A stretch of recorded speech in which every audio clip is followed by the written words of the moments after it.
नमस्कार। आज हम यूनान के एक ऐसे गजब के विचारक की दुनिया में जा रहे हैं जिन्होंने दुनिया को देखने का नजरिया ही बदल दिया। सुकरात। मजे की बात यह है कि उन्होंने खुद, आप सोचिए, कोई किताब नहीं लिखी, फिर भी उनके विचार आज भी 2500 साल बाद भी जिंदा है। हमारे पास जो स्रोत है, सुकरात सत्य और ज्ञान की खोज, उसी से समझने की कोशिश करते हैं कि इस दार्शनिक में ऐसा क्या खास था। हाँ बिल्कुल। और ये समझना भी जरूरी है कि सुकरात सिर्फ एक दार्शनिक नहीं थे।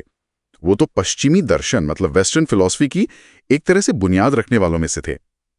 और स्रोत भी यही बताता है कि उनकी सबसे बड़ी खासियत थी उनका तरीका, जो उस वक्त की जो रटी रटाई पढ़ाई थी ना, उससे एकदम हटकर था। वो जवाब देते नहीं थे, बल्कि सवाल पूछते थे, सही सवाल, और लोगों को खुद ज्ञान तक पहुंचाते थे। हाँ, स्रोत में यही बताया है कि उनका जन्म एथेंस में हुआ लगभग 469 ईसा पूर्व। पिता तो मूर्तिकार थे, पर सुकरात खुद को विचारों का मूर्तिकार मानते थे, है ना? बिल्कुल। विचारों को तराशने वाला। और उनका औजार, सवाल, जिसे हम आज सोक्राटिक मेथड कहते हैं, वो असल में क्या था? एक गहरी बातचीत का तरीका। हाँ, कह सकते हैं। वो लोगों से उनके विश्वासों के बारे में ही सवाल करते थे, और धीरे धीरे उन्हीं के जवाबों से उनकी सोच में जो विरोधाभास थे, जो कमियां थीं, वो सामने ले आते थे। और ये कोई बहस जीतने के लिए नहीं करते थे वो। नहीं, असल मकसद था सच्चाई खोजना। अच्छा। और उनका वो मशहूर कथन भी तो है कि सच्चा ज्ञान ये जानना है कि आप कुछ नहीं जानते। हाँ बिल्कुल, यही तो उनके तरीके का निचोड़ है। एक तरह से ये अपना अहंकार तोड़कर सीखने की पहली सीढ़ी चढ़ने जैसा है।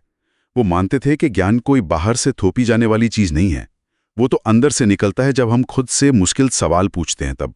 स्रोत ये भी साफ करता है कि उनका मकसद सिर्फ दिमागी कसरत नहीं था, बल्कि आत्मा की शुद्धि और एक नैतिक जीवन जीना था। ये आत्मा की शुद्धि वाली बात थोड़ी और समझाएंगे।